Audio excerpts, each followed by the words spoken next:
Shooting ஸ்பாட்டில் எப்பயுமே விஜயகாந்த் படத்துக்கு ஷூட்டிங்கு அவருடைய ஃப்ரெண்ட்ஸு நண்பர்கள் ஒரு பெரிய கூட்டம் வரும். அப்போ முதல் 2 நாள் ஷூட்டிங்கில் வந்து என்ன இப்படி சீன் எடுத்துக்கிட்டு இருக்கீங்க, எங்கள் கேப்டனை வச்சு பஞ்சு கிடையாது, ஃபைட்டு கிடையாது, அப்படி இப்படின்ற மாதிரி போட்டு கொடுக்குறாங்க. இவர் காதுக்கு வருது முருகதாஸுக்கு. அடுத்த நாள் வந்து விஜயகாந்த் போய் சொல்கிறார், சார் இந்த மாதிரி நிறைய எங்களுக்கு இடைஞ்சல் இருக்குது சார், இந்த கதை இந்த மாதிரி நான் சொல்கிற மாதிரி பண்ணுங்கள் சார். உடனே அடுத்த நாள் கூப்பிட்டு சொல்லிட்டார் விஜயகாந்த், யாரும் இங்கே ஷூட்டிங் ஸ்பாட்டுக்கு வரக்கூடாது. டேரக்டர் சார் நீங்கள் என்ன சொன்னாலும் நான் கேட்குறேன், நான் ஒரு நடிகர் அவ்வளோதான். விஜயகாந்த் பேசிக்காக வந்த மாதிரியான கேரக்டர். ஒரு புது பையன் வந்தாலும் டேரக்டர்னு வந்துட்டாருன்னா அவர்கிட்ட முழுவதுமாக ஒப்படைச்சிட்டார். அப்படி முழுவதுமாக ஒப்படைச்சது தான் விஜயகாந்த் அவர்களுடைய கேரியர்லேயே ஒரு முக்கியமான படமாக ரமணா இன்றைக்கி வரைக்கும் பேசப்படக்கூடிய படமாக இருக்குது. அப்போ அந்த இடத்துல ஏஆர் முருகதாஸ் ஒரு டேரக்டராக ப்ரூஃப் பண்ணார். யார்? ஒரு பெரிய நடிகர், நடிகர் சங்கத்தினுடைய தலைவராக இருந்தவர். ஒரு குட்டியாக ஒரு பையன் போய் அவ்வளோ பெரிய டேரக்டர் ஹீரோவை வச்சு ஒரு காலத்தால் அழிக்க முடியாத ரமணாங்கிற ஒரு படத்தை கொடுத்தார். ஆனால் அதுக்கு பிறகு நம்ம முருகதாஸ் என்ன செய்கிறாரு?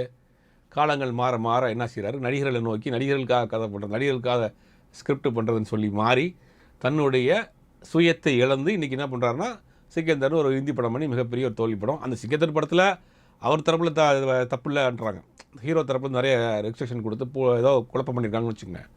அடுத்தடுத்த படங்கள் சொல்கிறேன்.